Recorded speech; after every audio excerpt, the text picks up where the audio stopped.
نحمده ونصلي ونسلم علی رسوله الکریم اما بعد۔ حدیث عبداللہ بن مسعود رضی اللہ تعالی عنہ، جس میں انہوں نے نبی صلی اللہ علیہ وسلم کی نماز پڑھ کر دکھائی تھی۔ اس حدیث پر ایک اعتراض اور اس کے جوابات گزر چکے۔ اعتراض نمبر 2، جیسا کہ ہم نے شروع میں عرض کیا تھا کہ یہ روایت 3 سنن میں موجود ہے، تو سنن ابی داود میں جب یہ روایت موجود ہے تو اس روایت پر لوگ اعتراض یہ کرتے ہیں کہ امام ابو داود رحمہ اللہ نے اس روایت پر اعتراض کیا ہے کہ ان الفاظ کے ساتھ یہ روایت صحیح نہیں ہے۔ جب خود مخرج حدیث امام ابو داود رحمہ اللہ اس حدیث کو صحیح نہیں قرار دے رہے تو پھر معنی ہی نکلا کہ یہ آپ کا مستدل نہیں بن سکتی۔ یہ اعتراض ہے۔ جواب سمجھ لیں۔ دیکھیے، جواب یہ ہے کہ امام ابو داود رحمہ اللہ تعالیٰ کی سنن ابی داود کے ہم تک جو نسخے پہنچے ہیں وہ 5 ہیں۔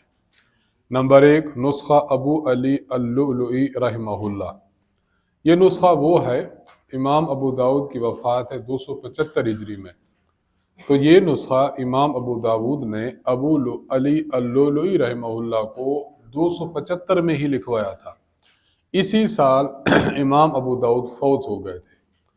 تو ایسا نسخہ کہ جو آخری عمر کا نسخہ ہو، وہ نسخہ پچھلے نسخوں کی بنسبت معتبر ہوتا ہے، کیونکہ اس میں کچھ کت و برید، کچھ اضافہ جات، کمی بیشی، تصحیحات، یہ ساری کی ساری آخری دور کے نسخہ میں ہوتی ہیں۔ ابو علی اللؤلؤی کا نسخہ آخری دور کا نسخہ ہے۔ ہمارے ہاں جو مکتبہ امدادیہ سے نسخہ چھپا ہے سنن ابی داود کا، حضرت شیخ الہند رحمہ اللہ کی تصحیح کے ساتھ، یہ وہ نسخہ ہے جو ابو علی اللؤلؤی رحمہ اللہ کا ہے۔ آپ اس نسخہ کی بالکل ابتدا میں حاشیہ پر دیکھیں تو وہاں یہ عبارت لکھی ہے جو ہم نے یہاں نقل کی ہے، وَرِوَایَتُهُ مِنْ أَصَحِّ الرِّوَایَاتِ۔ ابو علی اللؤلؤی رحمہ اللہ کا جو نسخہ ہے یہ تمام در روایات میں سے سب سے صحیح ہے، لِأَنَّهَا مِنْ آخِرِ مَا عَمَلَ أَبُو دَاوُودَ وَعَلَيْهَا مَاتَ۔ یہ نسخہ وہ ہے کہ جو امام ابو داود نے آخر عمر میں لکھوایا تھا اور اس پر امام صاحب کی وفات ہو گئی۔ دوسرا نسخہ ہے نسخہ ابن داسہ۔ یہ جو اعتراض ہے امام ابو داود رحمہ اللہ کا کہ یہ حدیث ان الفاظ کے ساتھ صحیح نہیں ہے، یہ اعتراض ابو علی اللؤلؤی کے نسخہ میں بھی نہیں ہے اور یہ اعتراض ابن داسہ کے نسخہ میں بھی نہیں ہے۔ نسخہ نمبر 3، ابو عیسیٰ رملی۔ یہ جس طرح ابو عیسیٰ رملی کا جو نسخہ ہے ابن داسہ کے نسخے کی طرح ہے۔ جب نسخہ ابن داسہ میں یہ اعتراض نہیں ہے تو پھر اس کے جو متقارب ہے یعنی نسخہ ابو عیسیٰ رملی، اس میں بھی اعتراض نہیں ہوگا۔ نمبر 4، نسخہ ابن العرابی۔ یہ اعتراض ابن العرابی کے نسخہ میں بھی نہیں ہے۔ 5واں نسخہ ہے نسخہ ابن العبد۔ یہ نسخہ وہ ہے جس میں اعتراض موجود ہے۔